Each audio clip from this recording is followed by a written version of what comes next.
ఘీ rice ఎలా తయారు చేసుకోవాలో చూసేద్దాం. బట్టి 5 minutes ఘీ రైస్ రెడీ అయిపోతుంది. టేస్టీ ఘీ రైస్ ఎలా తయారు చేసుకోవాలి. సో టేస్టీ ఘీ రైస్ రెడీ అయిపోయిందండి. నేను చెప్పిన మెథడ్తోటి కొలతలతో ఒకసారి ట్రై చేయండి. కూడా టేస్టీ అయిన ఘీ రైస్ని రెడీ చేసుకోవచ్చు.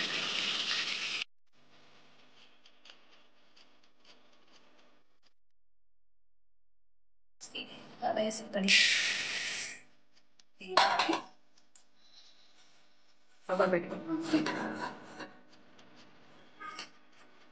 యాడ్ చేసుకున్నాం. ఓకే, బిర్యానీ ఇంగ్రీడియంట్స్ అన్ని కూడా మంట మీద వేయించుకుందాం అండి. ఇది బాగా ఫ్రై అయిన తర్వాత ఆనియన్స్ కలుపుకుందాం. కొద్దిగా ఉప్పు కలిపేసి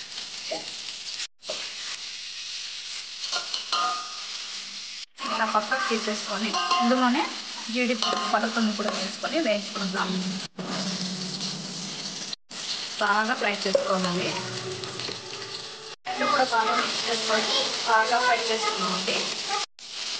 ఇవన్నీ కూడా రెండు మిక్స్ చేసుకొని ఆనియన్స్ని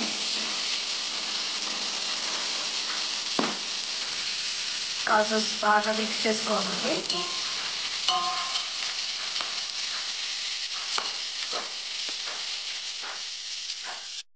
పచ్చిమిర్చి కూడా వేసుకున్నామండి. కట్ చేసిన పచ్చిమిర్చి బాగా ఆయిల్లోనే ఫ్రై చేసుకోవాలి. అల్లం వెల్లుల్లి పేస్ట్ కొద్దిగా అండి. పేస్ట్ కూడా బాగా పచ్చివాసన పోయేంత వరకు ఫ్రై చేసుకోవాలండి. ఇందులోకి పుదీనా అండి.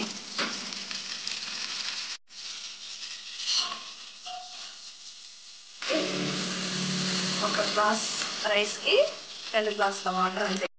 ఒక గ్లాసు వెంకాయ పాలండి. రైస్కి కొబ్బరి పాలు యాడ్ చేసుకుంటే మంచి టేస్ట్ వస్తుందండి. రైస్ యాడ్ చేసేది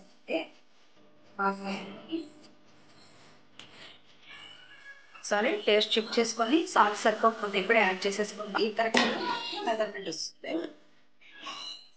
అండి. ఇప్పుడు మూత పెట్టుకొని అండి మీడియం ఫ్లేమ్లో 5 minutes అని 10 minutes మనం సిమ్లో వదిలేసి చెక్ చేసుకోవాలండి. పెడగంటుకునిందా ఏమన్నా అని మళ్ళీ ఒకసారి కలయి పెట్టుకొని ఇప్పుడు దమ్లో పెట్టేది. తర్వాత 10 minutes సిమ్లో పెట్టి దమ్ చేసుకుంది. తీసేసి ఒకసారి చెక్ చేసుకుంది. రైస్ ఉడికింది.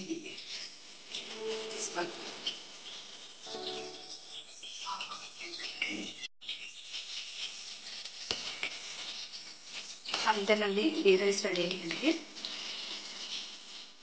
తయారు చేసుకోవడం టేస్టీ ఘీ రైస్ రెడీ అయ్యిందండి. నేను చెప్పిన మెథడ్తోటి కొలతలతోటి మీరు ఒకసారి ట్రై చేయండి. టేస్టీ ఘీ రైస్ ఎంతో టేస్టీగా చూసేద్దాం రండి. చూడండి.